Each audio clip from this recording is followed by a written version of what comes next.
ঘুমের মাঝেই আমাকে কয়েকজন মেয়ে মিলে অপহরণ করলো। আমার সাথে এত বড় সিন ক্রিয়েট হয়ে গেছে, অথচ আমি বেঘরে ঘুমাচ্ছি। যখন ঘুম ভাঙলো তখন দেখি কয়েকজন মেয়ে মিলে আমার দিকে ভয়ানক দৃষ্টিতে তাকিয়ে আছে। তাদেরকে দেখে মুহূর্তের মধ্যেই ঘুমের সমস্ত রেশ কেটে গেল। আমি হতবাক হয়ে তাকিয়ে আছি তাদের দিকে। কি রে, এভাবে তাকিয়ে কি দেখছিস? আপনারা কারা? আর কোথায় নিয়ে এসেছেন আপনারা আমাকে? আমরা তোর জন, আর তোকে আমরা অপহরণ করে নিয়ে এসেছি। কিন্তু কেন? আমি কি এমন করেছি? তোকে আমাদের ত্রিধা ম্যামের ভালো লেগেছে, তাই তিনি তোকে অপহরণ করতে বলেছেন। মেয়েগুলোর কথার আগামাথা কিছুই বুঝলাম না। আমি কার এমন কি ক্ষতি করেছি যে আমাকে এভাবে ঘুম পাতালে অপহরণ করে নিয়ে এসেছে? মাথায় যেন কিছুই খেলছে না। ঠিক তখনই রুমের মাঝে সুন্দরী একটা মেয়ে প্রবেশ করে। মেয়েটা রুমে প্রবেশ করতেই সবাই সোজা হয়ে দাঁড়িয়ে গেল। আই, তোরা সবাই রুম থেকে বের হ, তোদের কাজ শেষ, এবার আমার পালা। মেয়েটার কথা শুনে বুক দুকপুক টুকপুক করতে লাগলো। কিসের পালার কথা বলছে মেয়েটা? আর মেয়েটার এক কথায় সবাই রুম ছেড়ে বের হয়ে গেল। কোনো কিছুর হিসাবই যেন মেলাতে পারছি না আমি। ঠিক তখনই মেয়েটা বুক থেকে টান দিয়ে ওড়নাটা ফেলে দিল। এবার আরো ভয় পেয়ে গেলাম। এই এই, কি করছেন আপনি? একদম চুপ তুই। আর একটা আওয়াজও যদি গলা দিয়ে বের করেছিস তাহলে সোজা গলায় হাত দিয়ে কণ্ঠনালীতে লক বসিয়ে দিব। মেয়েটার কথা শুনে শরীরের সমস্ত রক্ত চলাচল বন্ধ হয়ে গিয়েছে মতন অবস্থা। ভিতরের প্রাণ ভোমরাটা সারা শরীরে ছুটাছুটি করছে।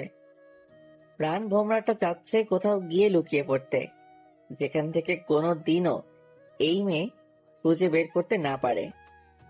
মেয়েটা হুট করেই আমার উপরে ঝাঁপিয়ে পড়ল। আমি মেয়েটার কর্মকাণ্ড দেখে পুরাই থ হয়ে গেলাম। এই ছেলে শোন, একদম নড়াচড়া করবি না জানো। নড়াচড়া করলেই সোজা শেষ করে দিব, না হয়তো আমার কাজ শেষ হলে আমি তোকে ছেড়ে দিব। আমি চুপচাপ শুয়ে আছি, কোনো কথাই বের হচ্ছে না মুখ দিয়ে। মেয়েটা এবার বড় ধরনের ঝাটকা দিল আমাকে। সে আমার ঠোঁট জোড়ায় নিজের ঠোঁট বসিয়ে দিয়েছে। সে আমার ঠোঁটে পাগলের মতন স্পর্শ করতে শুরু করে। আমার দুই হাত সে নিজের হাতে পেঁচে নিয়ে নিয়েছে। সে আমায় পাগলের মতন চুমো খাচ্ছে, আর আমি মরার মতন বিছানায় শুয়ে আছি। আমার জায়গায় অন্য কেউ হলে সেও মজা নিত, কিন্তু আমার কেন জানি সমস্ত কিছু বিষের মতো লাগছিল। তাই আমি চুপচাপ হয়ে আছি। কিন্তু মেয়েটা আস্তে আস্তে হায়নার রূপ ধারণ করলো। সে আমার ঠোঁটে নিজের ধারালো দাঁত দিয়ে কামড় বসিয়ে দিল। সাথে সাথে ঠোঁট কেটে ব্লাড বের হতে শুরু করেছে, কিন্তু তাও মেয়েটা তার কাজ চালিয়ে যাচ্ছে। সে আমার রক্তগুলো নিজের ঠোঁট দিয়ে চুষে নিচ্ছে। এভাবেই অনেকটা সময় অতিবাহিত হয়ে গেছে। একটা সময় মেয়েটা নিজ ইচ্ছায় আমায় ছেড়ে দিল। এই ছেলে শোন, শহরে এসেছিস কিছুদিন হলো, শহরের হাবভাব হয়তো ভালো করে কিছুই বুঝিস না। তো শোন, কারোর সাথে ইটিস পিটিস করতে যাবি না। আর কেউ তোর সাথে ইটিস পিটিস করতে আসলেও বলবি যে তোর উপরে ত্রিধার হাত পড়ে গেছে। মেয়েটার কথা শুনে আবারও একটা শক খেলাম। আমি শহরে নতুন এসেছি, সেই বিষয়ে মেয়েটা জানলো কি করে? আর তাছাড়া কে এই মেয়ে? তবে নাম তো জানিয়ে দিল যে ত্রিধা। তবে এই নাম ছাড়া তো মেয়েটার বিষয়ে আর বেশি কিছু জানি না। না, মেয়েটার সম্পর্কে জানা দরকার। আচ্ছা, আপনাকে একটা কথা বলার ছিল। হ্যাঁ বল। আমার উপরে কি কারণে এই অত্যাচার? এই ছেলে, তোর সাহস তো কম না, তুই আমাকে কারণ জিজ্ঞেস করিস? তুই কি জানিস আমি কে? না, জানি না, তাই তো জিজ্ঞেস করলাম। দেখ, মাথা খারাপ করিস না। এই শহরে আমার মুখের উপরে কথা বলবে এমন কেউ নেই। তবে তুই যেহেতু জানতে চাইছিস, তাহলে কিছুটা বলি তোকে। শোন, তোকে আমার ভালো লেগেছে, তাই তোর উপরে অধিকার খাটিয়েছি। শোন, আমি ছাড়া অন্য কোনো নারী যেন তোর সংস্পর্শে না আসে, না হয়তো প্রাণ হারাবি।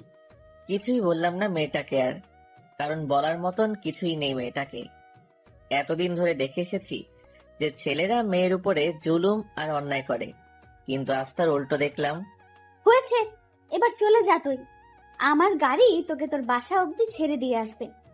আমি বিছানা ছেড়ে উঠে পড়লাম। মেয়েটা আমায় রুমে ছেড়ে দিয়ে চলে গেল। আমিও রুম থেকে বের হয়ে গেলাম। রুম থেকে বের হতেই দেখি বাসার সামনে গাড়ি দাঁড় করানো। ত্রিধা নামক মেয়েটা কি এই গাড়ির কথা বলেছে, যে এই গাড়ি আমায় বাসায় ছেড়ে দিয়ে আসবে? কিছুই বুঝে উঠতে পারছি না, তাই গাড়ির সামনে দাঁড়িয়ে আছি। তখনই গাড়ির ভিতর থেকে ড্রাইভার চেঁচিয়ে উঠল, এই বেটা, গাড়িতে উঠিস না কেন? তোরে কি ইনভাইট দিয়ে গাড়িতে উঠাতে হবে নাকি? লোকটার কথা শুনে বুঝে গেলাম ত্রিধা নামক মেয়েটা এই গাড়ির কথাই বলেছে। আর কিছু না ভেবে গাড়িতে উঠে গেলাম। লোকটা গাড়ি স্টার্ট করতেই সেই সুন্দরী মেয়ে ত্রিধা সজোরে চেঁচিয়ে উঠল, আই ড্রাইভার, গাড়ি থামা। ত্রিধার কথা শুনে ড্রাইভার গাড়ি বন্ধ করে দিল, আর ত্রিধা সোজা ভিতর থেকে বের হয়ে এসে ড্রাইভারের কলার চেপে ধরে। আই বেটা, তোকে কে সাহস দিয়েছে ওর সাথে এইভাবে কথা বলার? তোর সাহস তো দেখছি অনেক বেড়েছে। না কিছু বলি না দেখে পিছে পাকনা গজিয়েছে। ম্যাম, আমার ভুল হয়ে গেছে। আজকের পরে এমন আর হবে না। আজকের মতো সাবধান করে দিলাম, পরের বার থেকে ওর সাথে যদি কোনো ধরনের বাজে ব্যবহার করিস তাহলে সোজা পিঠের চামড়া উঠিয়ে ফেলবো। মনে রাখবি, সে আমার অনেক কাছের মানুষ। মেয়েটার এমন ধারা আচরণ দেখে বেশ অবাক হলাম, কিন্তু কিছু না বলে গাড়িতে উঠে গেলাম। ড্রাইভার গাড়ি ড্রাইভ করে আমায় বাসায় ছেড়ে দিয়ে আসলো। আমি বাসায় নামতেই দেখি মুন্না দাঁড়িয়ে আছে। কি রে, তুই এতটা সময় কোথায় ছিলি? আর তোর ঠোঁটের এই অবস্থা কেন? আরে একটা সমস্যা হয়েছে, তাই সেটা সেরে আসলাম। কি সমস্যা? শহরে আসলি 2 দিন হলো না, তার মাঝে সমস্যায় জড়িয়ে গেলি? আরে না, তেমন কোনো সমস্যা না। আচ্ছা বাদ দে এখন ওসব কথা, আগে বল কলেজের কি অবস্থা। আমি অ্যাডমিশন করিয়ে দিয়েছি তোকে, কাল থেকে কলেজ শুরু করিস। আচ্ছা। বাট একটা কথা মাথায় রাখিস, কলেজে অনেক সমস্যায় পড়তে হবে তোকে। একটা মেয়ে আছে কলেজে, সে খুব ডেঞ্জারাস। আর তাছাড়া সিনিয়র কিছু আছে যারা অল টাইম র্যাগিং দেয়, তাদের থেকেও একটু সাবধানে থাকিস। আর পরোক্ষভাবে কারোর সাথে ঝামেলা করিস না। আরে সমস্যা নেই, আর আমি কার সাথে ঝামেলা করব? আমার পোশাক আশাক দেখলেই তো মানুষ আমার থেকে অনেক দূরে সরে যাবে। আমার মতন ছোট লোকের সাথে ওসব কেউ করবে না। আকাশ, তুই নিজেকে এতটা ছোট করিস কেন? হ্যাঁ, তুই কি মানুষ না নাকি? আর তাছাড়া তোর সাথে আজ 1 বছর ধরে পরিচয় আমার। আমি জানি তুই মনের দিক দিয়ে অনেক বড়, সো নিজেকে একদম ছোট করবি না। আচ্ছা ঠিক আছে। তারপর মুন্নার সাথে অনেকটা সময় বাসায় বসে আড্ডা দিলাম। তারপর সে চলে গেল। আর সবার তো মোটামুটি আইডিয়া হয়েই গিয়েছে যে আমি এই শহরে নতুন। তাহলে আসুন পরিচয়টা দিয়ে আর একটু ক্লিয়ার করে দেই। আমার নাম আকাশ মাহমুদ, অনার্স 2য় বর্ষে পড়াশোনা করছি। পরিবার বলতে কেউ নেই আমার, তবে মানুষের কাছে এটুকু শুনেছিলাম যে আমার মা আর বড় বোন নাকি বেঁচে আছে, তবে তারা কোথায় থাকে কেউ জানে না। তাদের কোনো ঠিকানাই কারোর কাছে নেই। আমি ছোট থেকে একজনের কাছে মানুষ হয়েছি। তিনি আমার মায়ের মতোই ছিলেন, কিন্তু কিছুদিন আগে তিনি মারা গিয়েছেন। তাই সেই শহর ছেড়ে এখানে চলে এসেছি, কারণ সেই শহরটা আমার জন্য যন্ত্রণাদায়ক হয়ে উঠেছিল। আর বাকি সমস্ত কিছু গল্পের সাথে থাকলেই জানতে পারবেন। সেদিনের মতন রাতটা কাটিয়ে দিলাম। পরের দিন সকালবেলা ঘুম থেকে উঠে মুন্নার অ্যাডমিশন নিয়ে দেওয়া কলেজে চলে গেলাম। যেতে যেতে মুন্নার সাথে যোগাযোগ করে নিয়েছি। সেও আমার সাথে একত্রে কলেজে যায়, কারণ সেও আমার ক্লাসমেট। মুন্না আর আমি কলেজের গেট দিয়ে ঢুকবো, ঠিক তখনই কয়েকজন ছেলে এসে মুন্নাকে ধাক্কা দিয়ে ফেলে দেয়। এই ছেলে, তাড়াতাড়ি এখান থেকে চলে যা। কলেজে নতুন মুরগি এসেছে, তাই তাকে র্যাগিং দিব। আর তুই যাতে কোনো রিয়াক্ট না করিস, তাই আগ থেকেই পানিশমেন্ট দিয়ে দিলাম। ছেলেগুলোর কথা শুনে মুন্না সেখান থেকে চলে গেল। মুন্না যেতেই ছেলেগুলো আকাশকে ঘিরে ধরলো। কি রে ছোট লোকের বংশধর, তুই এই কলেজে চান্স পেলি কি করে রে? তোর জামা কাপড়ও তো আমাদের মতো অতটা হাই কোয়ালিটির না। আমি চুপচাপ নিচের দিকে তাকিয়ে দাঁড়িয়ে আছি। কি রে, তোর কথা কানে যাচ্ছে না? হ্যাঁ, কথার জবাব দে। আকাশ কোনো কথা না বলায় ঠাস করে আকাশের গালের মধ্যে চড় বসে দেয় সেই ছেলেটা। আকাশ থাপ্পড় খেয়েও চুপ, সে গালে হাত দিয়ে দাঁড়িয়ে আছে। যাক, সম্মান দিতে জানিস তাহলে। কথা না বলায় একটা থাপ্পড় মেরেছি, কথা বললে আরো কয়েকটা খেতি। চুপচাপ থাকায় একটাই থাপ্পড় মারলাম। তবে তুই এই কলেজে আসায় আমাদের একদিকে লাভ হয়েছে, কারণ আমরা একজন পার্সোনাল কাজের ছেলে পেয়ে গেছি। তোকে যখন তখন কাজে লাগাতে পারবো। এই কি বলিস তোরা? হ্যাঁ দোস্ত, তুই ঠিক বলেছিস। এই শোন, আজ থেকে তুই আমাদের কর্মচারী। আমাদের জন্য সব সময় নাস্তা পানি আনা নেয়া তুই এই করবি। আর এখন শোন, আমার পা অনেক ব্যথা করছে, পাগুলো টিপে দে দেখি। ছেলেগুলোর কথা শুনে মেজাজটা চরম লেভেলের খারাপ হচ্ছে, কিন্তু কিছুই করার নেই। র্যাগিং করতে বাধা দিলে আরো সমস্যা করবে, তাই চুপচাপ ওদের কথা মেনে নিলাম। ছেলেটার পা টিপে দেওয়ার জন্য মন স্থির করলাম। ঠিক তখনই কয়েকটা মেয়ে এসে ছেলেগুলোকে বলল, এই যে শোনেন ভাইয়ারা, আপনারা ওকে কোনো ধরনের র্যাগিং দিবেন না, কারণ সে ত্রিধার অনেক কাছের লোক। ত্রিধার কাছের লোক হলে আমরা কি করব? মুরগি হাতে পেয়েছি, তাকে র্যাগিং না দিয়ে থামবো না? আর তাছাড়াও এই ছোট লোক ত্রিধার কাছের মানুষ হয় কি করে? আমরা এইসব বানোয়াট কথা বিশ্বাস করি না। ত্রিধা এসে যদি এই কথা বলে যে সে তার কাছের লোক, তাহলে আমরা তাকে ছেড়ে দিব। আচ্ছা, আমরা ত্রিধাকে বলছি। মেয়েগুলো গিয়ে তিদাকে বলে। একটু পর তিদা ছেলেপেলেগুলোর কাছে আসে। তোদের সমস্যা কি রে? কোনো সমস্যা নেই আমাদের, আমরা নতুন মুরগি পেয়েছি তাই র্যাগিং দিচ্ছি।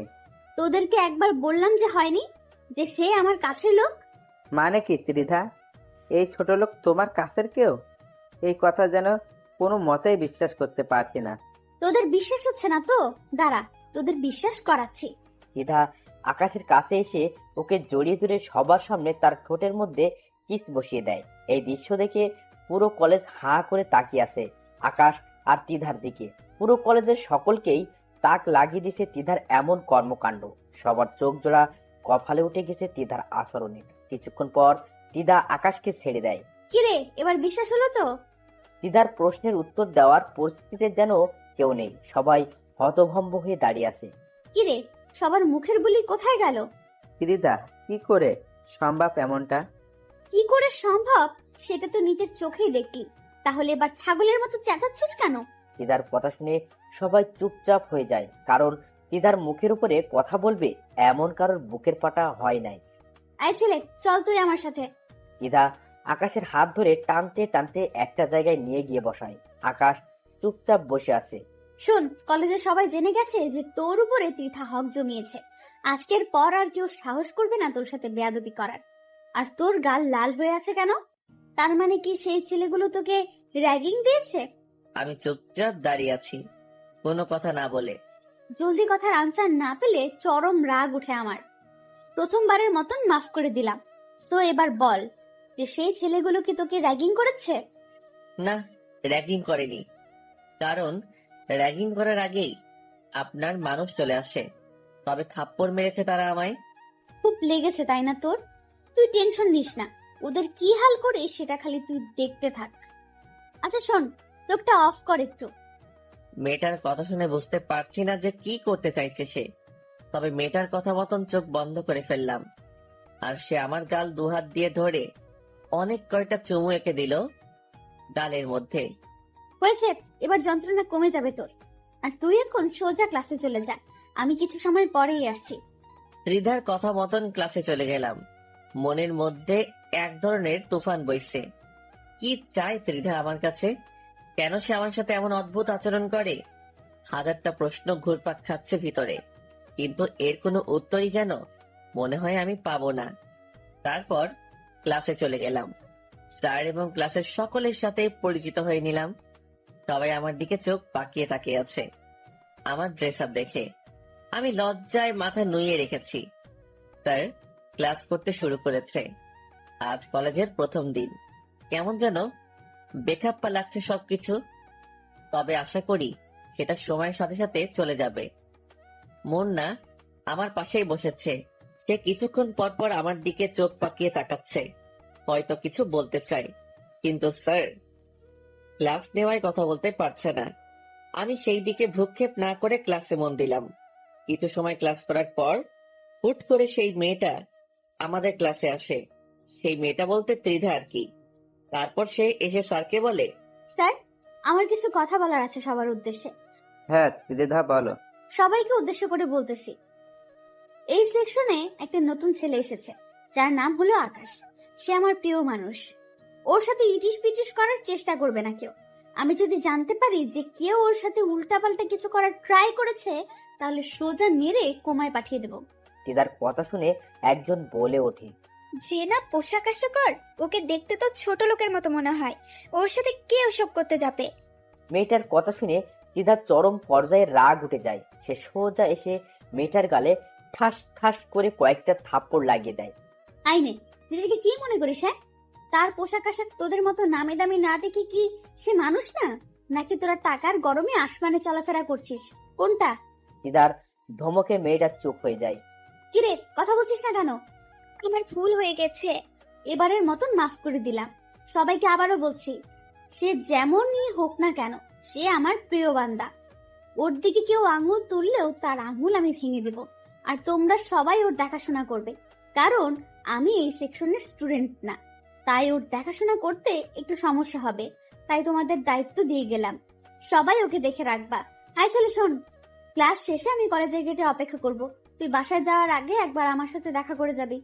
তিধা সবার উপরে তার হুকুমত চালিয়ে চলে গেল। এদিকে ক্লাসের সবাই এবং স্যার সহ টাস্কি খেয়ে আছে তিধার কথায়। কারোর মুখে কোনো সাউন্ড নাই, আর সাউন্ড করবেই কি করে? তিধার কথায় পুরো ক্যাম্পাস চলে। তিধার কাছে কলেজের সিনিয়ররাও র্যাগিং খায়। ক্লাসরুমটা পুরো নিস্তব্ধ হয়ে গেছে মুহূর্তের মধ্যে। স্যার ক্লাসের পরিবেশ ফিরিয়ে আনতে লেকচার দেওয়া শুরু করে। সবাই স্যারের লেকচার শোনায় মন দেয়। দেখতে দেখতে অনেক কয়টা স্যার এসে এসে ক্লাস শেষ করিয়ে গেল। ছুটির ঘন্টা বাজিয়ে দিয়েছে। সবাই টেবিল থেকে নিজের ব্যাগ উঠিয়ে কাঁধে নিয়ে নিল। তারপর যে যার মতন চলে যেতে শুরু করলো।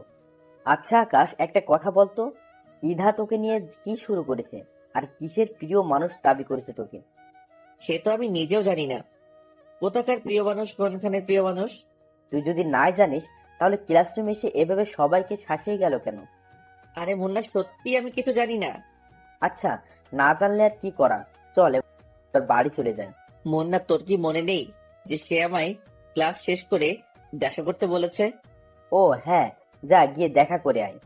আচ্ছা, আমি গিয়ে দেখা করে আসছি, তুই একটু দাঁড়া। মুন্নাকে দাঁড় করিয়ে রেখে ত্রিধার কাছে চলে গেলাম। কলেজের মোট দুটো গেট, একটা দিয়ে আমরা বের হব, আরেকটা দিয়ে সেই সুন্দরী ত্রিধা নামক মেয়েটা বসে আছে। ত্রিধার কাছে যেতেই বড় ধরনের একটা শক খেলাম। ত্রিধা সেই ছেলেগুলোকে মেরে সারা শরীরে মায়ের ছাপ টুকে দিয়েছে। শুধু তাই নয়, ছেলেগুলোর শরীরে কোনো কাপড়ই নেই, শুধু আন্ডারওয়্যার পরে সবাই লাইন ধরে দাঁড়িয়ে আছে। কি হলো তো তোদের শাস্তি? বলেছিলাম না ওদের অবস্থা আমি খারাপ করে দেব। তো দেখ, দিয়েছি ওদের অবস্থা খারাপ করে। তোর গালে থাপ্পড় দেওয়ার ফল ওরা পেয়েছে। মেয়েটার কথা শুনে বুকটা ধড়ফড় করছে। কি করে সম্ভব এসব? সে কলেজের সবার উপরে নিজের হুকুম মতো চালাচ্ছে। কেউ ভয়ে তার মুখের উপরে একটা কথাও বলছে না। সবকিছু যেন মাথার উপর দিয়ে যাচ্ছে আমার। কি রে, কথা বলছিস না যে? আচ্ছা থাক, কথা বলতে হবে না। তুই একটা কাজ কর, তুই গা থেকে শার্টটা খুলে ফেল। ত্রিধার কথা শুনে চমকে উঠলাম। কি সব বলছে এই মেয়ে আমাকে? আমি চুপ করে দাঁড়িয়ে আছি। কি রে, কথা কানে জানি তোর? তোকে বলেছি গা থেকে শার্টটা খুলতে। আমার অনেক লজ্জা লাগছে। প্লিজ আমাকে এভাবে শাস্তি দিয়েন না। আমি কোনো ভুল করে থাকলে আপনি আমার গায়ে হাত তুলতে পারেন। আকাশের কথা শুনে তিধা এবার সেই রকমের রেগে যায়। সে আকাশের কলার ধরে এক টান দিয়ে তার শার্ট ছিঁড়ে ফেলে। কথা বেশি বলিস যে, এটা তার ফল। ভালোই ভালোই আমার কথা শুনলে এমনটা করতে হতো না আমাকে। তো এবার দেখি, আমার কাছে আয়। আমি ঠাই সেখানে দাঁড়িয়ে আছি, লজ্জায় মাথা কাটা যাচ্ছে মতন অবস্থা। আশেপাশে যারা ছিল সবাই আমার দিকে চোখ পাকিয়ে তাকিয়ে আছে। তুই কি আমার কাছে আসবি নাকি আবার অন্য পন্থা অবলম্বন করতে হবে আমাকে? ত্রিধার এমন কথা শুনে তাড়াতাড়ি ওর কাছে চলে গেলাম। না হয় এবার কি করে বসবে কে জানে। তার কাছে যেতেই সে আমার কোমরে তার 2 হাত দিয়ে পেঁচিয়ে ধরলো। তারপর বুকের মাঝখান বরাবর পাগলের মতন চুমু খেতে শুরু করলো। যাদেরকে ত্রিধা শাস্তি দিয়েছে তারা চোখ পাকিয়ে তাকিয়ে আছে আমাদের দিকে। তখনই ত্রিধা বলে ওঠে, তোরা এদিকে তাকিয়ে তাকিয়ে কি দেখছিস? হ্যাঁ, জীবনে কি আর কোনোদিন রোম্যান্স দেখিসনি মনে হয়? তাড়াতাড়ি সব কয়টা চোখ নামা, না হয় সব কয়টা চোখ তুলে নিব একদম। ত্রিধার ঝাটকি খেয়ে ছেলেগুলোর নজর ফিরিয়ে দেয়। আর ত্রিধা আমার বুকে চুমু খাওয়া বাদ দিয়ে নিয়ে ব্যাগ খুলে একটা নতুন শার্ট বের করে। এই শোন, এটা তোর জন্য কিনে এনেছি একটু আগে। কাল থেকে এটা পরেই কলেজে আসবি। আর একটা প্যান্টও এনেছি, কাল থেকে ওসব পরে ক্লাস করবি। পুরনো জামা কাপড় আর পরবি না। এনে প্যান্ট, আর শার্টটা তোকে আমি পরিয়ে দিচ্ছি। তারপর ত্রিধা আমায় নিজের হাত দিয়ে শার্টটা পরিয়ে দেয়। আমার ভিতরে যেন প্রবল বেগে তুফান বইছে। মেয়েটা কেন এসব করছে? সে আমার কাছ থেকে কি চায়? এই ছেলে, এত কি ভাবছিস? হ্যাঁ, ত্রিধার কথায় হুঁশ ফিরে আসে। না না, কিছু না। কিছু না হলেই ভালো। এবার দেখি, আমার পাশে এসে বস। চুপচাপ তার পাশে গিয়ে বসলাম। তার পাশে বসতেই সে রোমান্টিক ভাবে আমার কাঁধে মাথা রেখে হেলান দিয়ে বসে। মেয়েটার আচরণ দেখে আমি যেন কোনো এক শূন্য মহাশয়ে ভাসছি, যেখানে কোনো কিছুর অস্তিত্ব নেই, যেখানে আছে শুধু এই মেয়ের আশ্চর্যজনক ভালোবাসা। আচ্ছা শোন না, ওদেরকে কি মাফ করে দিব? আমি তো জানি না, ওদের বিষয়ে আপনি না ভালো বলতে পারবেন। তোকে বলতে বলেছি, তো তুই বলবি। আচ্ছা আচ্ছা, মাফ করে দিন। তোরা চলে যাক, তোদের মুক্তি মিলে গেছে। আমার প্রিয় তোদেরকে মাফ করে দিতে বলেছে। ত্রিধার কথা শুনে ছেলেগুলো চলে গেল। শুধু আমি আর ত্রিধা সেখানে বসে আছি। ঠিক তখনই হুট করে পেছন থেকে কেউ একজন এসে আমাকে ধাক্কা মারে। আমি সেভাবে প্রস্তুত না থাকায় ধাক্কার প্রেসারে মাটির উপরে গিয়ে ছিটকে পড়লাম। আমার সাথে সাথে ত্রিধাও পড়ে গেল। মাটি থেকে উঠে ঘাড় ঘুরে পিছনে তাকাতেই অবাক হয়ে গেলাম, কারণ যে আমায় ধাক্কা দিয়েছে সে আর কেউ না, সে হলো মুন্না। কিন্তু সে হঠাৎ আমায় এভাবে ধাক্কা দিয়ে ফেলে দিল কেন? এটার রহস্যই যেন খুঁজে পেলাম না। মুন্না, কি করলি এটা তুই? Akash, sorry sorry, I extremely sorry. বিশ্বাস কর, আমি ভেবেছিলাম যে তুই আমায় না জানিয়ে অন্য কারোর সাথে ইটিস পিটিস করছিস, কিন্তু আমি জানতাম না যে এটা আমাদের কলেজের সেই লিডার মেয়ে। আর তাছাড়া আমি মস্কারি করে ধাক্কা দিয়েছি, আমি ভাবতেও পারিনি যে তোরা এভাবে পড়ে যাবি। মুন্না, এভাবে কেউ মশকারি করে? হ্যাঁ, কারোর যদি কোনো ক্ষতি হয়ে যেত তখন কি করতি? সত্যি আমি বুঝতে পারিনি রে। আচ্ছা থাক, হয়েছে। আমি ত্রিধার দিকে হাত বাড়িয়ে দিলাম তাকে মাটি থেকে ওঠানোর জন্য, কিন্তু সে আমার সাপোর্ট না নিয়ে মাটি থেকে উঠে দাঁড়িয়ে গেল আর মুন্নার দিকে অগ্নি দৃষ্টিতে তাকিয়ে আছে। আমার বুঝতে বাকি রইল না যে ত্রিধা এখন মুন্নাকে কাঁচা গিয়ে খেয়ে ফেলবে। ত্রিধা হুট করে দৌড়ে গিয়ে পাশে পড়ে থাকা একটা কাঠের টুকরো নিয়ে আসলো। তারপর সে তেড়ে ফুড়ে মুন্নার দিকে এগিয়ে যায়। এই জানোয়ারের বাচ্চা, তুই কোন সাহসে এসে ধাক্কা দিয়েছিস আমাদেরকে? আমার ভুল হয়ে গেছে, প্লিজ আমায় মাফ করে দিন। তোর মাফের গুষ্টি মার। বলে তিধা ধ্রম করে একটা বাড়ি বসিয়ে দেয় মুন্নার শরীরে। মুন্না বাড়ি খেয়ে সাথে সাথে দৌড়ে গিয়ে আকাশের পিছনে লুকায়। আকাশ, প্লিজ তুই আমাকে বাঁচা, আমি ভুল করে এমনটা করেছি, আর কোনোদিনে এমন কিছু করব না আমি। এই যে প্লিজ, আপনি ওকে মাফ করে দিন। সে বুঝতে পারে নাই, না বুঝে এমনটা করেছে। এই ছেলে, চুপ একদম। ওকে আজকে আমি জন্মের শিক্ষা দিয়ে ছাড়বো, আর তুই সরে যা ওর সামনে থেকে, না হয় কিন্তু তোকেও মেরে হাড়গোড় ভেঙে ফেলবো। প্লিজ আপনি শান্ত হন। এই, তোর শান্তর গুষ্টি মারি। রাখ তোর শান্ত তোর কাছে। তিধা আজকে পুরোপুরি খেপে গিয়েছে। সে দৌড়ে গিয়ে মুন্নাকে আবার মারতে শুরু করে। আকাশ যে তাকে বাধা দিচ্ছে সেটাতেও সে মানছে না। সে মুন্নাকে মারতে মারতে মাটিতে ফেলে দেয়। তিধার এমন রাগ দেখে আকাশের বুঝতে বাকি নেই যে আজ খারাপ কিছু ঘটবে। না, মেয়েটাকে থামানো দরকার, কিন্তু কি করে থামাবো তাকে? মাথায় যেন কিছুই কাজ করছে না। মাথায় পুরো চকলা পেকে গেছে। তৎক্ষণাৎ আর কিছু না পেয়ে ত্রিধাকে পেছন থেকে গিয়ে ঝাপটে জড়িয়ে ধরলাম। 2 হাত দিয়ে তাকে পেঁচিয়ে নিয়ে শক্ত করে জড়িয়ে ধরেছি। মেয়েটার সারা শরীর আগুনের মতন হিট হয়ে আছে। এ ছেলে, তুই আমাকে ছেড়ে দে। ওকে না খেলালে আজকে শান্তি আমার লাগবে না। না, আমি আপনাকে ছাড়বো না। প্লিজ, আপনি আগে শান্ত হন। মেয়েটাকে নিজের শরীরের সমস্ত শক্তি দিয়ে জড়িয়ে ধরেছি, কিন্তু সে আমার থেকে ছাড়া পাওয়ার আপ্রাণ চেষ্টা করছে। কিন্তু আমি তো তাকে ছাড়বো না। তবে সেও নাছোড়বান্দা, সেও তার কাজ চালিয়ে যাচ্ছে। শেষমেশ আর কিছু না পেয়ে ত্রিধার ঠোঁট জোড়ায় নিজের ঠোঁট বসিয়ে দিলাম। এবার সে শান্ত হয়ে গেল। অন্যদিকে মুন্নাকে হাত দিয়ে ইশারা করে চলে যেতে বলতেছি। সে আমার ইশারা মতন সেখান থেকে চলে যায়। এদিকে ত্রিধা পুরো পাগল হয়ে গিয়েছে। তার মাথা থেকে মায়ের ভূত তো নেমেছে, কিন্তু আরেকটা ভূত চেপে ধরেছে তাকে।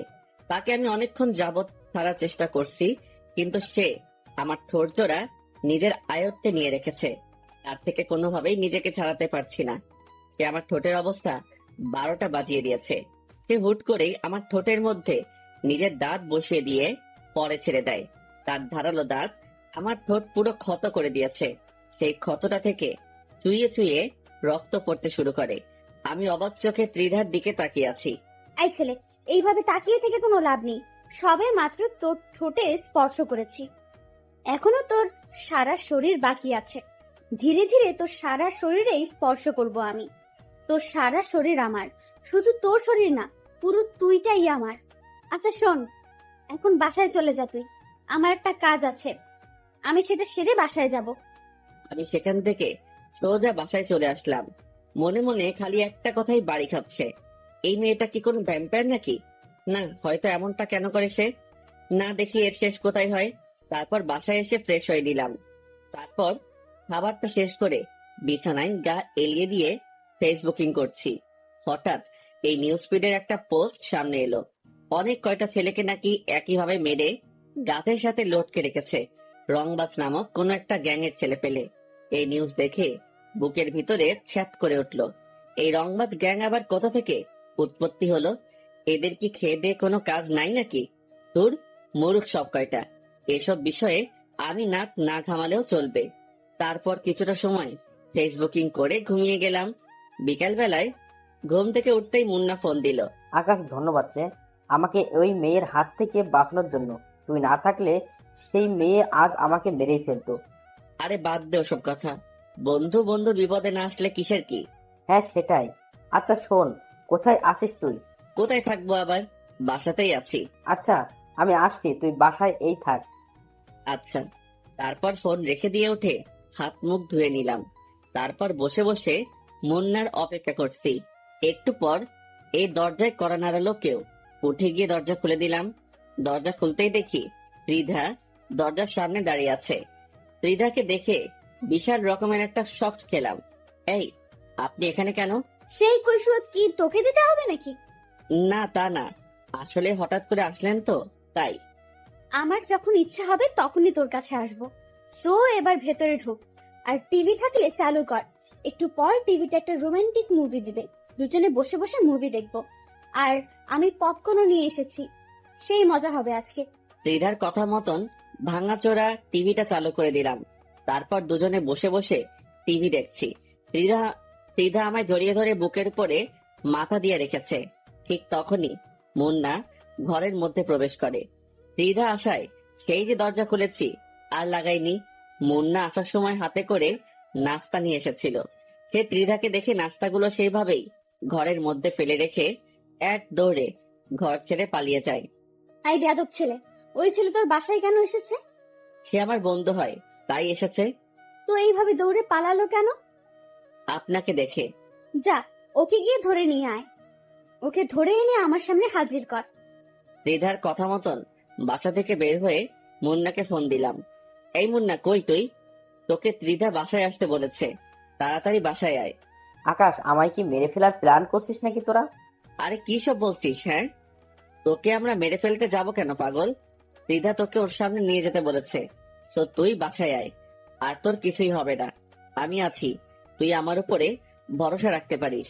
আচ্ছা আসছি। কিছুক্ষণ পর মুন্না বাসায় আসে। তাকে নিয়ে ত্রিধার কাছে গেলাম। আই, এই যে শোন, তোর বেয়াদবির শাস্তি তোকে ভালোভাবে দিতে পারিনি, তো এখন তুই আমাদের জন্য কফি বানা কিচেনে গিয়ে। আমি আর আকাশ বসে বসে মুভি দেখবো। আমি তো কফি বানাতে পারি না। পারিস কি পারিস না সেটা তোর ব্যাপার। তোকে বলেছি কফি বানিয়ে আনতে, তো কফি বানিয়ে আন, না হয় তো তোর রক্ত কফির মগে নিয়ে পান করব। দিদার কথা শুনে মুন্না তাড়াতাড়ি কফি বানাতে চলে যায়। অন্যদিকে আকাশ গিয়ে তিধার পাশে চুপ করে বসে পড়ে। কিরে, তোর সমস্যাটা কোথায়? কই, কিসের সমস্যা? তুই এভাবে বসেছিস কেন? শুরুতে কি এভাবে বসেছিলি? না, তাহলে আগের মতো আমায় জড়িয়ে ধরে বস। ত্রিধার কথা মতন ওকে আবার জড়িয়ে ধরলাম। সেও আমায় জড়িয়ে ধরে বুকের মধ্যে মাথা রাখলো। ভিতরে কেমন যেন এক ধরনের তুফান বইছে। মনে হচ্ছে যেন নিজের প্রিয় মানুষটাকে বুকে জড়িয়ে নিয়ে রেখেছি, কিন্তু সত্যি তো এমনটা না। কারণ ত্রিধার চাওয়া পাওয়া কি সেটাই বুঝতে পারছি না। এসব নিয়ে ভাবছিলাম, তখনই মুন্না কফি বানিয়ে নিয়ে এলো। ত্রিধা মুন্নার হাত থেকে কফি নিয়ে এক চুমুক দিতেই তার চেহারার রং পরিবর্তন হয়ে যায়। সে কফির মগ আর কফি সহ ফিক্কা দিয়ে ফেলে দেয়। তোদের দিয়ে আসলেই কোনো কাজ হবে না, তুই আসলেই একটা গাধা। তোর মতন গাধা দুনিয়ার জন্য একটা বোঝা। মুন্না মাথা নুইয়ে রেখেছে। ভিতরে ভিতরে সে ভয়ে মরে যাচ্ছে। আচ্ছা শোন, তুই গাধা হোস আর যাই হোস না কেন, আকাশের দেখাশোনা আজ থেকে তুই করবি।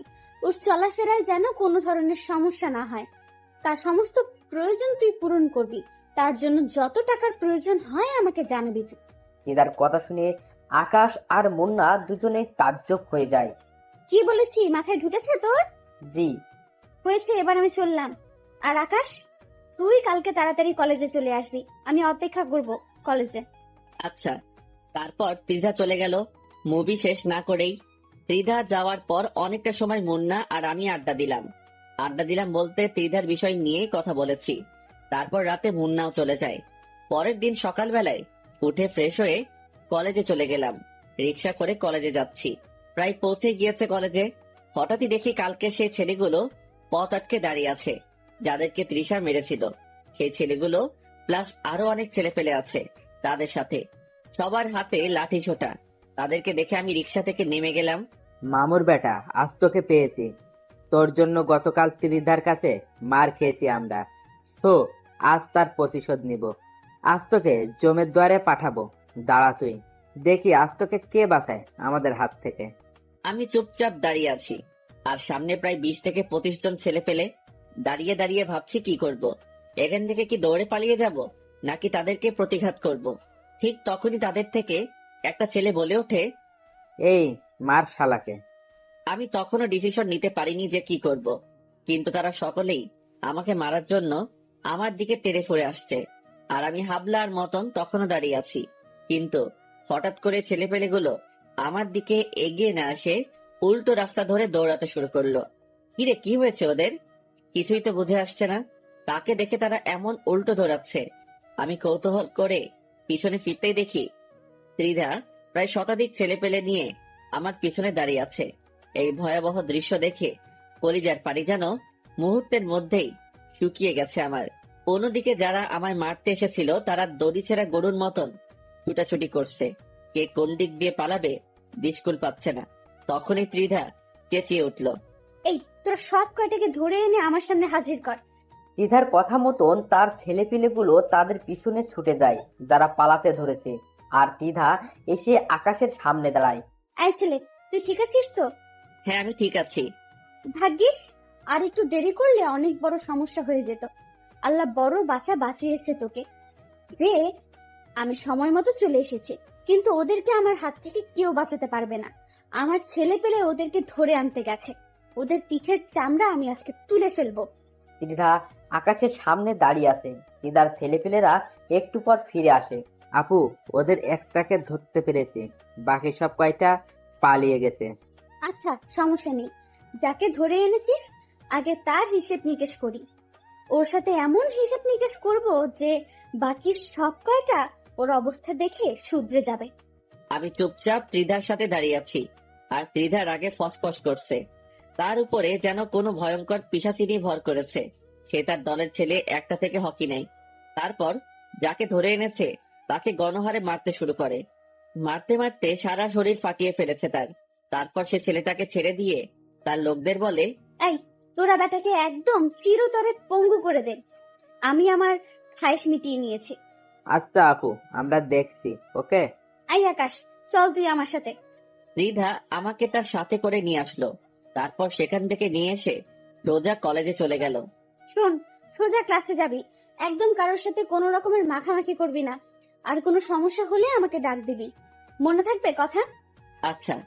তারপর ক্লাসে চলে আসলাম, কিন্তু মনের ভিতরে বিশাল রকমের খুশি লাগছে যে কেউ আমার জন্য নিজের সমস্তটা বাজি রাখতে পারে, কেউ আমাকে মৃত্যুর মুখ থেকে ছিনিয়ে আনতে পারে। ত্রিধা নামক মেয়েটাকে মনে ধরে গেছে। আচ্ছা, মেয়েটা কি আমাকে ভালোবাসে? না হলে এমন করে কেন? ভিতরে ভিতরে হাজারটা প্রশ্ন ঘুরপাক খাচ্ছে। তবে আমার দিক থেকে আমি ঢুলে পড়েছি, সেটা আমি শিওর। না, এই মেয়েটাকে আমার চাই। ওর মতন মেয়ে কারো লাইফে থাকলে মৃত্যুও সেই ব্যক্তির কাছে আসতে ভয় পাবে। মনে মনে কিছু একটা ভেবে নিলাম। তারপর ক্লাসে মন দিলাম। স্যার লেকচার দিচ্ছে, কিন্তু আমার মন অন্যদিকে।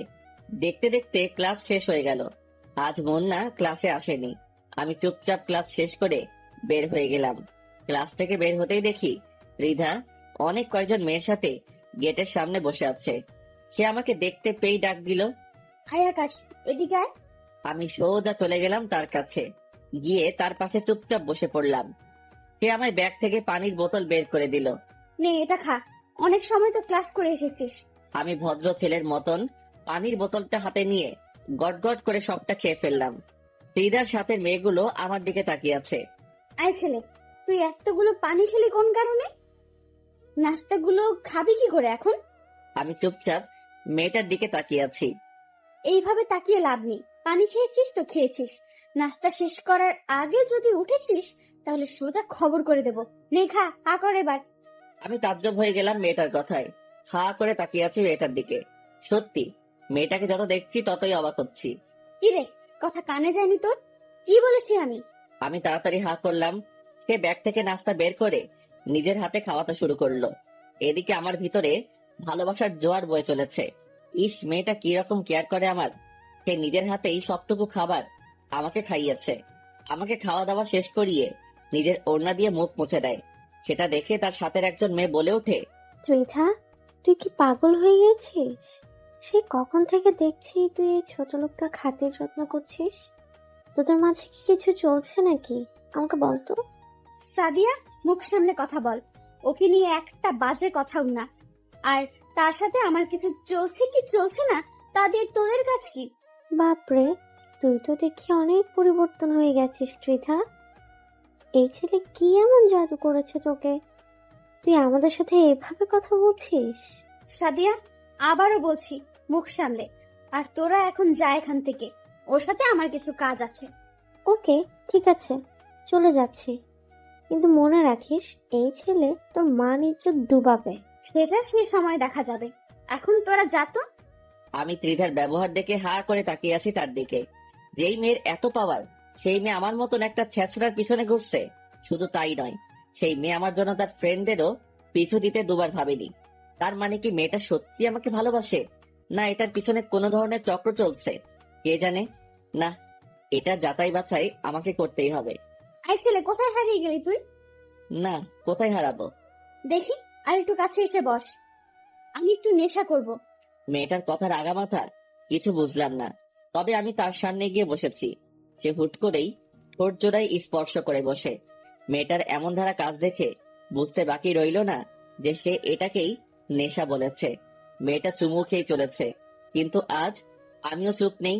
আমিও আজ তার সাথে সাড়া দিচ্ছি। এতদিন সে আমায় প্রেসার দিয়ে আমার ঠোঁটেই স্পর্শ করেছে, কিন্তু আমি কোনো সাড়া দেইনি।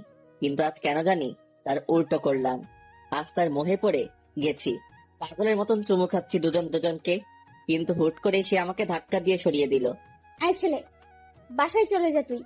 না, আমি যাব না। যাবি না মানে? আমি আপনাকে জড়িয়ে ধরবো। কি পাগল হয়ে গেছিস মনে হয়? না, আমার মতন মাথায় সিট তরুণ নড়ে গেছে। সে যাই হবে হোক, আমি জড়িয়ে ধরবো। কথা যেটা বলেছিস সেটাই, সোজা এখন বাসায় চলে যাবি তুই। আচ্ছা আচ্ছা, ঠিক আছে, যাচ্ছি আমি। তারপর চলে আসতে ধরলাম সেখান থেকে, কিন্তু মেয়েটা আমার পিছন থেকে ডাক দিল। আয় আকাশ, শোন। দৌড়ে চলে গেলাম তার কাছে। নে, জড়িয়ে ধর একটু। তারপর সোজা বাসায় চলে যাবি। ত্রিধার কথা শুনে খুশিতে নাগিন ড্যান্স দিতে ইচ্ছে করছে। তাড়াতাড়ি ত্রিধাকে জড়িয়ে ধরলাম। কিছুক্ষণ জড়িয়ে ধরে সেখান থেকে চলে আসলাম। ত্রিধার কথা মতন সোজা বাসায় এসেছি। বাসায় এসে সেভাবে শুয়ে পড়লাম। শরীর অনেক ক্লান্ত লাগছে আজকে, আর তাছাড়া খেয়ে তো এসেছি। এভাবেই ঘুমিয়ে পড়লাম। এক ঘুমে মাগরিবের সময় উঠেছি। ঘুম থেকে উঠে হালকা পাতলা ফ্রেশ হয়ে নিলাম। তারপর পড়তে বসলাম, কিন্তু পড়ায় মন বসছে না। ভিতরে খালি একটাই জিনিস সেট হয়ে আছে, সেটা হলো ত্রিধা। ওকে ঘিরেই মনের সব বাসনা এখন আমার। না, যেমনটা ভেবেছি তেমনটাই করব। হালকা পাতলা প্ল্যান মোতাবেক কাজ করলাম। দেখি কপালে কি আছে। তারপর পড়া বই খাতা উঠিয়ে রেখে সেখানে ঘুমিয়ে পড়লাম। পরের দিন সকালবেলায় ঘুম থেকে উঠে কলেজে চলে গেলাম। গিয়ে দেখি মুন্না গেটের সামনে দাঁড়িয়ে আছে, কিন্তু ত্রিধাকে কোথাও দেখলাম না। হয়তো এখনো আসেনি। মুন্নাকে বললাম, মুন্না, তোর সাথে তো ত্রিধা মোটামুটি ফ্রি হয়েছে, তুই এই কাগজটা ত্রিধাকে দিবি সে আসলে। আমি ক্লাসে চলে গেলাম, কারণ আমার লজ্জা করছে কাগজটা দিতে। না হয় আমি দিতাম। কি আছে এতে আকাশ? আরে তেমন কিছু না, তুই খালি এটা ওর হাতে দিলেই হবে।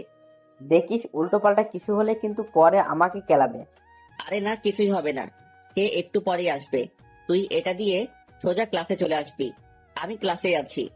মুন্নার হাতে কাগজটা দিয়ে ক্লাসে চলে গেলাম। অনেকটা সময় ধরে ক্লাসের ভিতরে অপেক্ষা করছি, কিন্তু মুন্না আসছে না। ঠিক তখনই অনেক কয়টা ছেলে ক্লাসের ভিতরে ঢুকে পড়ে। তারপর তারা আমার কাছে এসে আমার কলার ধরে টানতে টানতে ক্লাসরুমের বাহিরে নিয়ে যায়। আমি কিছুই বুঝে উঠতে পারছি না যে কি হচ্ছে। তারা আমাকে ক্লাসরুম থেকে বের করে কলেজ মাঠে নিয়ে গিয়ে ইচ্ছে মতন মারতে শুরু করে। এই, তোমরা আমাকে মারছো কেন? তোমরা কি জানো যে ত্রিধা যদি একবার এই খবর পায় তাহলে তোমাদের কি অবস্থা হবে? আকাশের কথা শুনে ছেলেপিলেগুলো হাসতে শুরু করে। হাসালি ভাই তুই? ত্রিধা আপু তোকে মারতে পাঠিয়েছে, বলেছে তোকে মেরে তোর হাত পা ভেঙে ফেলতে। কি, ত্রিধা আমায় মারতে তোমাদের পাঠিয়েছে? হ্যাঁ, তিনি তোকে মারতে পাঠিয়েছে। আকাশ ছেলেপিলেগুলোর কথা শুনে চমকে ওঠে। ঠিক সেই সময় দিদা সেখানে আসে। এটা কুকুরের বাচ্চা, তোর সাথে একটু ভালো ব্যবহার করেছি বলে তুই ধরে নিয়েছিস যে আমি তোকে ভালোবাসি? হ্যাঁ, আপনি তো আমাকে ভালোই বাসেন, না হয়তো আমার কেয়ার করতেন না। আকাশের কথা শুনে দিদা আরো ক্ষেপে যায়। সে পা থেকে জুতো খুলে আকাশের গালে ইচ্ছে মতন অনেক কয়টা বাড়ি বসিয়ে দেয়। ছ্যাঁচড়ার বাচ্চা, সেসব কোনো ভালোবাসা ছিল না। সেসব আমি একজনের সাথে বাজি ধরে করেছি। বাজি বলতে একটা গেম খেলছিলাম, সেখানে আমি ডেয়ার নেওয়ায় আমার ফ্রেন্ড আমাকে বলে যে তুই চোখ অফ কর, তারপর চোখ খোলার পর ফার্স্ট যাকেই চোখের সামনে দেখতে পাবি তাকেই পটিয়ে দেখাতে হবে। তার থেকে প্রেমের প্রপোজাল নিতে হবে। সেদিন চোখ খোলার পর তুই সামনে চলে এসেছিস, তাই তোর থেকে প্রপোজাল পাওয়ার জন্য এসব করতে হয়েছে আমাকে। না হয়তো তোর মতন 2 টাকার ছেলেকে খেয়ে ভালোবাসতে যাবে। আসলে ভুলটা আমারই ছিল যে আমি নিজের স্ট্যাটাস ভুলে গিয়ে তোর মতন ছ্যাচড়ার সাথে এতদিন চলেছি। না হয়তো তোর মতন ছোট লোক কোনোদিনও আমাকে এই প্রপোজ লেটার দিতে পারতো না। যদিও কি ফিনিশ করেছি, কিন্তু তোর থেকে প্রপোজাল পেয়ে ঘৃণা লাগছে অতিরিক্ত মাত্রায় নিজের কাছে। নিজেকে ভালো করে একবারও আয়নায় দেখেছিস কখনো? নাচতে নাচতে এসেছিস আমাকে প্রপোজ করতে। কোথায় তুই আর কোথায় আমি? আমি হলাম শহরের নাম করা রংবাজ গ্যাংয়ের লিডার, যার পেছনে হাজার হাজার ছেলে ঘুরে। তাছাড়া আমার বাবাও শহরের নামি দামি লোক। আর তুই সেই মেয়েকে প্রপোজ করতে চলে এসেছিস জানোয়ার। এই মার তোরা বেটাকে, মেরে একদম সারা শরীর ফাটিয়ে ফেলবি ওর। ত্রিধার কথা শুনে কলিজার পানি পুরো শুকিয়ে গেছে। নিজের কাছে নিজেকে এতটা অসহায় লাগছে যা বলে বোঝাতে পারবো না। কিন্তু সে কাজটা ভালো করলো না, আর সে আমায় গ্যাংয়ের পাওয়ার দেখাচ্ছে, দেশের রংবাজ গ্যাংয়ের লিডার। অথচ আমি যদি একবার নিজের ফুল ফর্মে চলে আসি তাহলে সে নিজেই কবর খুঁড়ে নিজেকে নিজেই দাফন করে দিবে। ছেলেপেলেগুলো আমার বেধড়ক মারতে শুরু করে, আর আমি অসহায়ের মতন মায়ের খেয়ে চলেছি। মুন্না পাশেই দাঁড়িয়ে আছে। সে আমায় বাঁচানোর জন্য যে এগিয়ে আসবে সেই সাহস সে করতে পারছে না। তারা আমায় মারতে মারতে সারা শরীর ফাটিয়ে ফেলে, তাও তাদের খায়েশ মিটেনি। আমি পাগলের মতন মাটির উপরে পড়ে গেলাম। এখনই যেন জ্ঞানটা হারিয়ে ফেলবো আমি। ঠিক তখনই একটা ছেলে আমার তলপেট বরাবর সজোরে এক লাথি মারে। লাথিকে মাগো বলে চিৎকার করে উঠলাম। এত ভয়ঙ্কর রকমের যন্ত্রণা হচ্ছিল যে টিকতে না পেরে বমি করে দিলাম।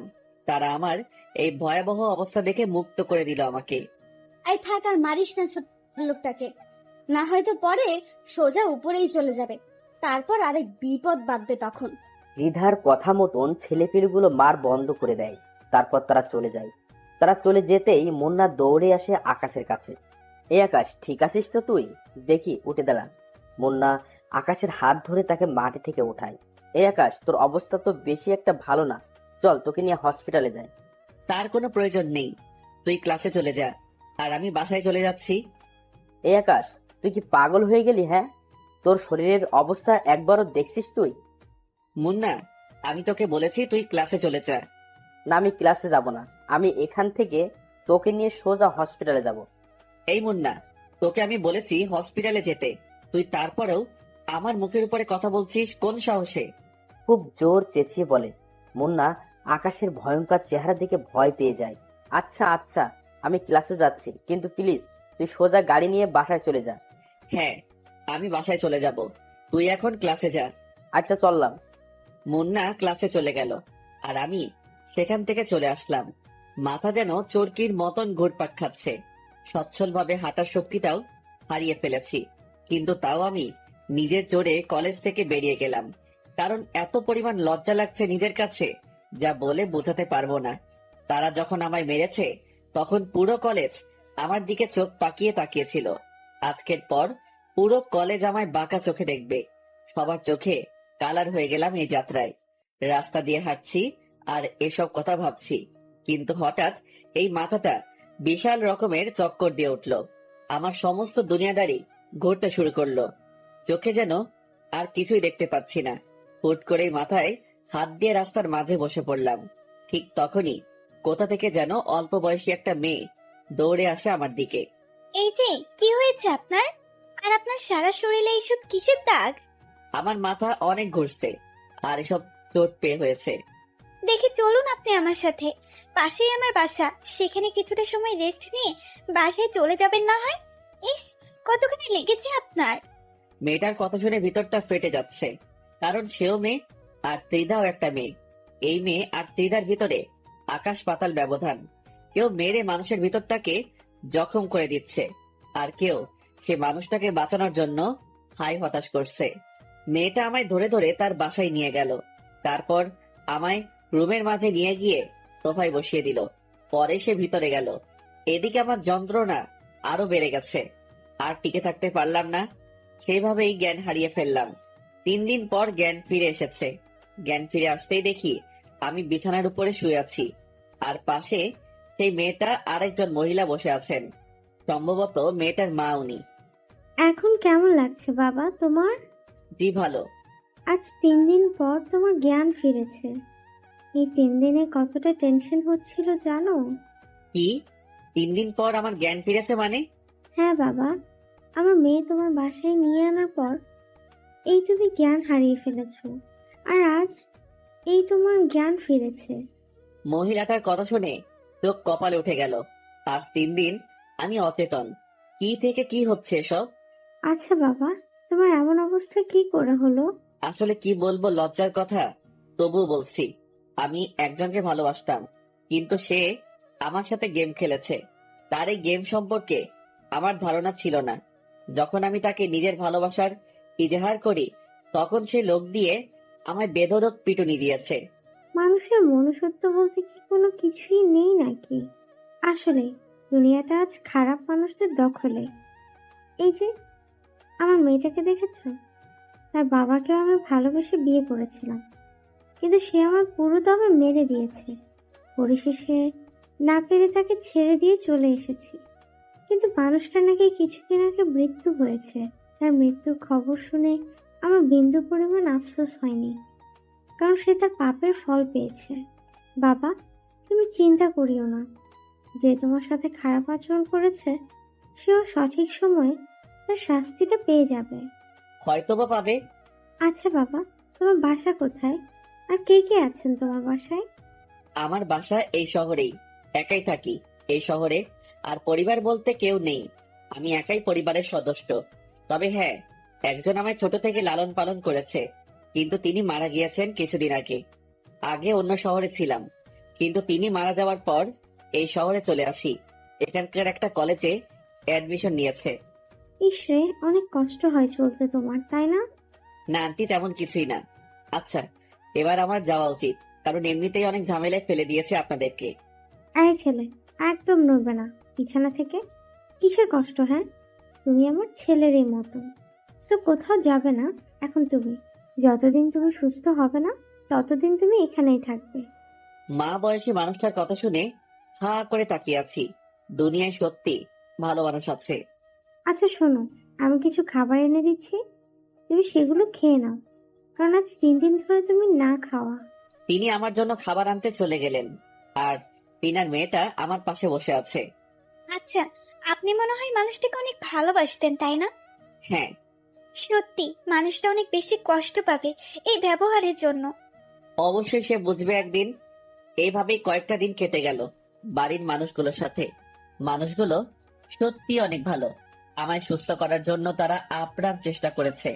আজ একটু সুস্থতা অনুভব করছি। সেসব কিছুর ক্রেডিটই এই দুটো মানুষের। এসবের মাঝে আমার ফোনটা কোথায় যেন হারিয়ে ফেলেছি। ঠিক তখনই আন্টির মেয়ে এসে আমার ফোনটা দিল হাতের মধ্যে। আপনি এই ফোনটা পেলেন কোথায়? আপনাকে বাসায় এনেছিলাম যেই দিন, সেদিন আপনার পকেট থেকে ফোনটা সোফায় পড়ে যায়। পরে আমি সেটা সামলে রাখি। ধন্যবাদ। মেয়েটার হাত থেকে ফোনটা নিলাম। ফোনটা অফ হয়ে আছে। পাওয়ার বাটন ক্লিক করে ফোনটা ওপেন করলাম। ফোন ওপেন করতেই দেখি মুন্নার প্রায় 2 শতাধিক কল। এটা দেখে মাথায় আবার চক্কর দিয়ে উঠল। আচ্ছা, এই যে শোনেন, আমার না একটু বের হতে হবে, কারণ আমার ফ্রেন্ড আমায় না পেয়ে হতাশ হয়ে আছে। আচ্ছা, আমি আম্মুকে বলছি। মেয়েটা গিয়ে তার আম্মুকে বলল তার মা আকাশের কাছে আসে। এই ছেলে, কোথায় যাবে তুমি? আমার একটু কলেজে যেতে হবে, কারণ আমার ফ্রেন্ড অনেক চিন্তা করছে আমার জন্য। আচ্ছা ঠিক আছে, কিন্তু কলেজ থেকে সোজা আবার এখানে ফিরে আসবে। আর তুমি যাওয়ার সময় সাথে করে তিন্নিকে নিয়ে যাবে, কারণ তোমার অবস্থা ভালো না। তিন্নি সেই মেয়েটার নাম যে আকাশকে তার বাসায় এনেছে। আচ্ছা। তারপর তিন্নিকে সাথে নিয়ে কলেজে চলে গেলাম, আর মুন্নার নাম্বারে মেসেজ করে বললাম কলেজ মাঠে আসতে। যদিও সে এখন কলেজে থাকবে, কারণ এখন কলেজ টাইম। কলেজে গিয়ে অপেক্ষা করতে লাগলাম মুন্নার জন্য। একটু পর মুন্না ক্লাসরুম ছেড়ে বের হয়ে আসলো। এই আকাশ, এতদিন কোথায় হাওয়া হয়ে গেছিলি তুই? তোর বাসায় গিয়ে খোঁজ করে এসেছি, কিন্তু তোর কোনো খোঁজ পাইনি। আর তাছাড়া নাম্বারে তো কতবার কল দিয়েছি তা আল্লাহ জানে। আরে ছিলাম এক জায়গায়। আচ্ছা বাদ দে এখন ওসব কথা। কি খবর বল? হ্যাঁ, আছি কোনো রকম। তোর কি অবস্থা? আর তোর পাশে কে উনি? আমি ভালো আছি, আর সে হবে একজন। ছাড় ওনার কথা। চল কোথায় গিয়ে বসে কথা বলি। তারপর মুন্না আর আমরা সহ কলেজের গন্ডিতেই একটা বড় গাছ আছে, সেটার নিচে গিয়ে বসলাম। তারপর সেখানে বসে অনেকটা সময় কথাবার্তা বললাম। আচ্ছা থাক মুন্না, তুই আজকের মতন চলে যাই। কালকে থেকে আবার কলেজ রানিং করব। আচ্ছা ঠিক আছে। মুন্নাকে বিদায় দিয়ে আমি আর তিন্নি চলে আসতে ধরলাম। ঠিক তখনই দেখি গেটের সামনে ত্রিধা দাঁড়িয়ে আছে অনেক কয়টা মেয়ের সাথে। সে আমাকে দেখে হা করে তাকিয়ে আছে আমার দিকে। আমি তাকে দেখেও না দেখার ভান করে মাথা নুয়ে বের হয়ে গেলাম, কিন্তু সে পিছন থেকে এসে আমার শার্টের কলার ধরে টান দিল। কিরে ছোট লোক, তুই আবারও এই কলেজে? তোর কি লজ্জা শরম বলতে কিছুই নেই নাকি? না মার খেয়েও তোর শিক্ষা হয়নি কোনটা? আর সাথে দেখি সুন্দরী মেয়ে নিয়েও ঘুরছিস। কলার ছাড়েন, আমি বাসায় যাব, আর আমি কাকে নিয়ে ঘুরবো সেটা আমার বিষয়। কি, তুই আমার মুখের উপরে কথা বলিস? তোর সাহস তো দেখে অনেক বেড়ে গেছে। সাহসের কিছুই দেখেননি এখনো, তো ভালোই ভালোই নিজের কাজ করেন। ত্রিধা আকাশের কথা শুনে চরম লেভেলের রেগে যায়। সে আকাশের গালে ঠাস করে একটা থাপ্পড় বসে দেয়, কিন্তু তার আগেই তিন্নি তার হাত ধরে ফেলে। মেডামগুলো অন্য কোথাও গিয়ে দেখা। ওনার গায়ে একটা ফুলের টোকা লাগলেও হাত ভেঙে গলায় ঝুলিয়ে দেব। আই মে, কে তুই? আর তুই কোন সাহসে আমায় বাধা দিস? এখন তো খালি বাধা দিয়েছি, পরের বার সোজা গালের চামড়া তুলে ফেলবো। শোন, সবার উপরে হুকুম মতো চলে না, মাথায় রাখবি। সো চললাম এবার। এই, আপনি চলেন। তিন্নি আকাশকে নিয়ে সেখান থেকে চলে আসে। তিন্নির আচরণে ত্রিধা পুরো রেগে মেগে আগুন। সে পিছন থেকে চেঁচিয়ে বলে, তোরা আজ দুইটা বাসায় যাস কি করে তা আমিও দেখব। একবার তো ছোট লোক তোকে মেরেছি, এবার আবার মার খাবি তুই। তোর সাথে সাহসী বডিগার্ডটাকেও দেখে নিব। ত্রিধার কথা শুনে তিন্নি যেতে যেতে পিছনে ফিরে বলেন, ঠিক আছে, দেখা দেখি তোর ক্ষমতা। আমিও তোর ক্ষমতা দেখতে চাই। এই যে তিন্নি চলেন, ওর মতন ফালতুমের কথা না ভাবাই ভালো। তারপর তিন্নিকে নিয়ে হাঁটা দিলাম সেখান থেকে। রিক্সায় করে বাড়ি ফিরছি, ঠিক তখনই দেখি রাস্তায় অনেক কয়জন ছেলে পেলে দল বেঁধে আমাদের পথ আটকায়। কিরে আকাশের বাচ্চা, অনেক উঠতেছিস বলে তুই? কিরে, তোদেরকে ত্রিধা পাঠিয়েছে মনে হয়। কে পাঠিয়েছে সেসব তোর ভাবতে হবে না, আমাদের কাজ হচ্ছে তোকে কেলানো। সো এবার পাক্কা মার্ডার হবে তুই আমাদের হাতে। আচ্ছা ঠিক আছে, দেখি কত বড় বুকেট পাটা তোদের, আমায় মেরে দেখা। তিন্নি, আপনি রিক্সায় বসুন, ওদেরকে আমি দেখছি। আকাশের কথা শুনে ছেলেপিলেগুলো আরো খেপে যায়। বেশ কয়েকজন ছেলেপিলে তেড়ে ফুড়ে আসে আকাশকে মারার জন্য। আকাশ চুপচাপ দাঁড়িয়ে আছে। যেই না ছেলেপিলেগুলো আকাশের সামনে আসে, তখনই সব কয়টা লাশ হয়ে মাটির উপরে আসতে পড়ে। এই দৃশ্য দেখে সবাই থতমত খেয়ে যায়। বিশেষ করে যারা আকাশকে মারতে আসে, তাদের কলিজার সমস্ত পানি যেন শুকিয়ে গিয়েছে। তারা বুঝে উঠতে পারছে না যে কি ঘটছে তাদের সাথে। যেই সামনে এগোচ্ছে আকাশকে মারার জন্য, সেই মরা লাশ হয়ে মাটিতে পড়ে আছে। কিরে, মারবি না তোরা আমায়? আয় মার দেখি এবার তোরা। এই ছেলে, কি চাল চলেছিস তুই? তাড়াতাড়ি বল আমাদের, না হয় কিন্তু অনেক খারাপ হয়ে যাবে। আরে শোন, আমার কোনো চাল চালার প্রয়োজন হয়নি। চাল চালার আগেই তোদের অনেকের অবস্থা নরকে পরিণত হয়ে গেছে। আর চাল চাললে তো এখন আমার সাথে দাঁড়িয়ে কথা বলার পরিস্থিতিতে থাকতে পারতি না। মানে কি? কে তুই? আর আমাদের ছেলেপেলের এমন ভয়ঙ্কর অবস্থা হচ্ছে কেন? আমি কে সেটা শুনলে তোরা নিজেরাই আজরাইলকে ডেকে এনে বলবি তোদের জান কবজ করে দিয়ে যেতে। তুই কিন্তু অতিরিক্ত করে ফেলছিস, এর ফল কিন্তু তোকে ভোগ করতে হবে। আর তুই আমাদের কিছু সংখ্যক ছেলেকে মেরে নিজেকে মহান কিছু দাবি করিস না। মনে রাখিস, এখনো আমার পিছনে অনেক কয়জন ছেলেপেলে দাঁড়িয়ে আছে। আরে পাগলা, তুই আমাকে ছেলে পেলের পাওয়ার দেখাচ্ছিস না? চুপ করে আছি দেখে পেয়ে বসেছিস কোনটা? যেমনটা ভাবিস তুই, কিন্তু এটা পাকাপোক্ত ভাবে লিখে রাখ যে আজ আমার ছেলেপেলের হাতেই তোর মৃত্যু হবে। আচ্ছা ঠিক আছে, সে না হয় তুই মারিস আমাকে, কিন্তু একবার ভালো করে নিজের পিছনে তাকিয়ে দেখতো। আকাশের কথার মতন ছেলেটা পিছনে ফেরে, কিন্তু সে পিছনে ফিরতেই তার নজর সেদিকে আটকে যায়। কারণ সে দেখতে পায় যে তার ছেলেপেলের পিছনে বিশাল একটা রাক্ষসের দল দাঁড়িয়ে আছে। সব কয়টার হাতে মেশিন, যে মেশিন তারা বাপের জন্মেও চোখে দেখেনি। কিরে, কিছু দেখতে পেলি? আকাশের কথা শুনে ছেলেটা জায়গায় দাঁড়িয়ে থরথর করে কাঁপতে শুরু করে। ভাই, কে তুই? আর দানবের মতো ছেলেপেলে গুলো কে? আগেই তো বললাম যে আমি কে সেটা জানলে নিজেই ইনভাইট দিবি আজরাইলকে। আর দানবের মতন ছেলে পেলে গুলোর কথা বলছিস তো, ওরা তোদের রক্ত চুষতে এসেছে। এবার দেখি পালিয়ে যাস কোথায় তোরা সব কয়টা। আকাশের কথা শুনে ছেলেপেলেগুলোর কাঁপুনি ছুটে যায়।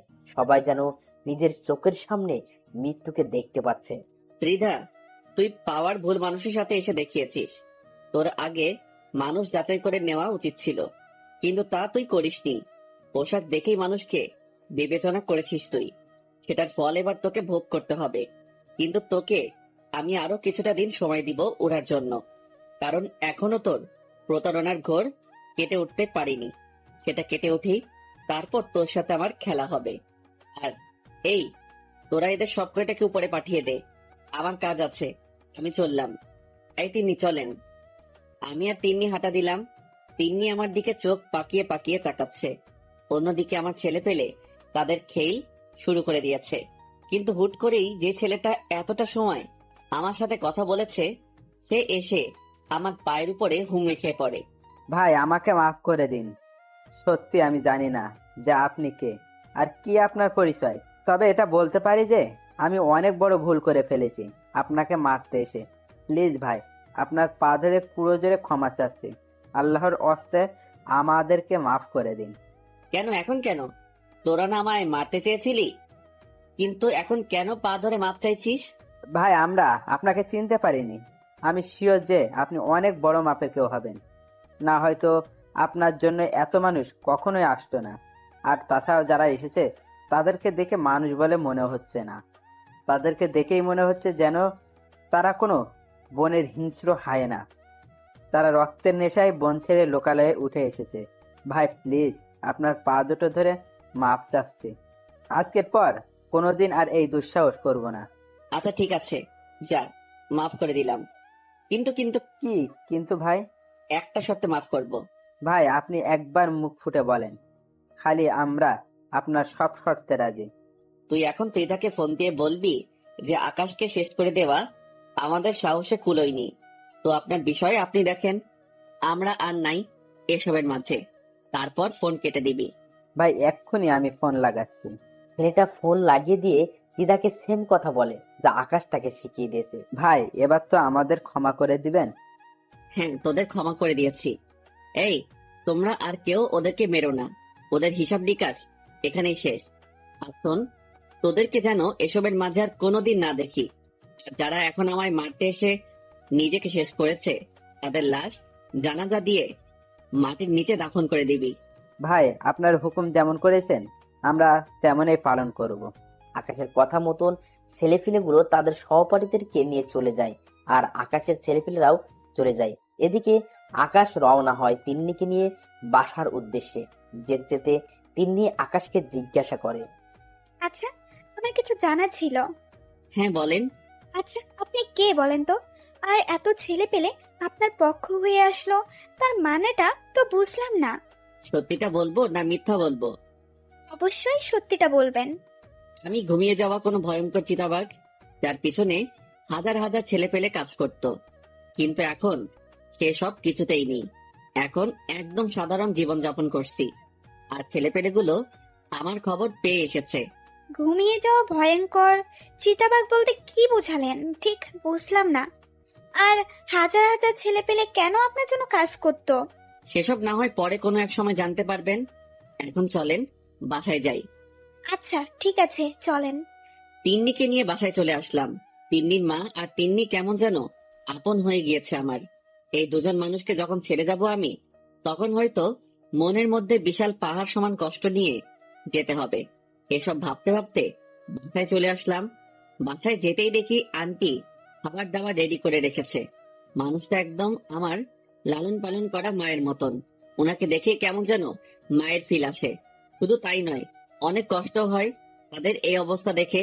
স্বামী নেই, কতটা কষ্ট করে জীবন যাপন করছে তিনারা। মনে মনে ঠিক করে নিলাম যে এখান থেকে যাওয়ার আগে ওনাদের জন্য কিছু একটা করে যাব। বাসায় এসে ফ্রেশ হয়ে খেতে বসলাম। আন্টি খাবার বেড়ে দিচ্ছে। আন্টি আপনি আর তিন্নিও আমাদের সাথে খেতে বসেন। না বাবা, অনেক কাজ আছে, সেসব শেষ না করে খাওয়া দাওয়া করা হবে না। আরে বাদ দিন না কাজ, আগে আমার সাথে খেয়ে নিন দুটো করে, পরে না হয় কাজ শেষ করবেন। দরকার হয় আমিও আপনার কাজে সাহায্য করব। বাবা সত্যি তুমি লক্ষ্মী একটা ছেলে। তোমায় কে গর্ভে ধরেছে জানি না, তবে বড়াই করে বলতে পারি যে সেই মা সার্থক। হয়েছে, এবার তো খেতে বসুন। হ্যাঁ বাবা, বসছি। এই তিন্নি, খেতে আয় তুই। আজ তিনজন মিলে একসাথে খাবো। সবাই মিলে একসাথে খেতে বসলো। এভাবেই দেখতে দেখতে ওনাদের সাথে দিনটা কাটিয়ে দিল আকাশ। পরের দিন সকালে উঠে কলেজে চলে গেলাম। কলেজে যেতেই দেখি ত্রিধা গেটের সামনে দাঁড়িয়ে আছে। সে হয়তো আমার জন্যই অপেক্ষা করছিল এতটা সময়। আমি কলেজের গেট দিয়ে প্রবেশ করতেই সে আমার কলার ধরে টেনে কলেজের এক সাইডে দিয়ে যায়। জায়গাটা অনেক নীরব, কলেজের কারোর তেমন যাতায়াত নেই এই পথে। সে আমায় সেখানে নিয়ে গিয়ে হুট করে আমাকে ধাক্কা দিয়ে মাটির উপরে ফেলে দেয়। কিরে, তুই আমার ছেলে পেলেকে শাসিয়ে এসছিস কোন সাহসে? নেতা হয়ে গেছিস তুই? হ্যাঁ, তুই আমায় চিনিস বেয়াদবের বাচ্চা? আমার আশেপাশে দাঁড়ানোর যোগ্যতাও তো তোর নেই, ছোট লোক কোথাকার। আমার বাবা শহরের নামি দামি লোক, আর তুই এসে আমার সাথে টক্কর নিস? আকাশ দ্বিধার কথা শুনে মুচকি মুচকি হাসছে, কিন্তু দ্বিধার রাগ উঠে যায় আকাশের আচরণে। সে আকাশের বুকে পাড়া দিয়ে তার কপালে পিস্তল ঠেকিয়ে ধরে। অন্যদিকে আকাশ মাটিতে অসহায়ের মতন পড়ে আছে, তার যেন প্রাণ ভোমরা মুখ দিয়ে বের হয়ে যাবে মতন অবস্থা। দিদার শরীরের সমস্ত শক্তি দিয়ে আকাশের বুকে পাড়া দিয়ে ধরেছে। ত্রিধা, তুমি কি আমায় মেরে ফেলবে? হ্যাঁ, মেরে ফেলতে চেয়েছিলাম, কিন্তু এখন কেন যেন মারতে ইচ্ছে করছে না তোকে। তবে কারণটা হয়তো তুই ভালো করে জানিস, যে তোর ঠোঁটজোড়া দেখলে আমি আর নিজেকে সামলে রাখতে পারি না। তো এখন কি করবে তুমি? মারলে একদম চিরতরে মেরে ফেলো তুমি আমায়। প্লিজ আমায় বাঁচিয়ে রেখে যন্ত্রণাগুলো আরো লাঘব করে দিও না। এই ছেলে, আমি কি করব সেটা তুই আমার উপরে ছেড়ে দে। তবে এখন তোর উপরে অত্যাচার করব আমি, আর তুই আমাকে তুমি করে বলছিস কোন সাহসে? আকাশ তিধার কথা শুনে চুপ হয়ে যায়, আর তিধা পিস্তল কোমরে গুজে আকাশের উপরে ঝাঁপিয়ে পড়ে। সে আকাশের ঠোঁট জোড়ায় নিজের ঠোঁট বসিয়ে দিয়েছে। মুহূর্তের মধ্যেই যেন তিধার হায়নার রূপ ধারণ করে নিয়েছে। সে আকাশের ঠোঁট কামড়ে ক্ষত বিক্ষত করে দিয়েছে। শুধু তাই নয়, আকাশের গলায় বুকে তার ভয়ঙ্কর দাঁতগুলোকে বসিয়ে দেয়। তিধা আকাশের যেই অঙ্গে স্পর্শ করেছে সে অঙ্গ থেকেই চিরচির করে রক্ত বেরোচ্ছে। এদিকে আকাশ তিধার এই ভয়ঙ্কর আচরণ সহ্য করতে না পেরে যন্ত্রণায় ছটফট করতে করতে জ্ঞান হারিয়ে ফেলে। তিধা আকাশের এমন অবস্থা দেখে তাড়াতাড়ি তাকে ছেড়ে দেয়। তারপর ব্যাগ থেকে পানি বোতল বের করে আকাশের উপরে ছিটিয়ে দেয়। অনেকক্ষণ পর আকাশের জ্ঞান ফিরে আসে। সে আবার আকাশের উপর ঝাঁপিয়ে পড়ে। আজ তোর ধৈর্যের বাহিরে গিয়ে তোর উপরে অত্যাচার করব।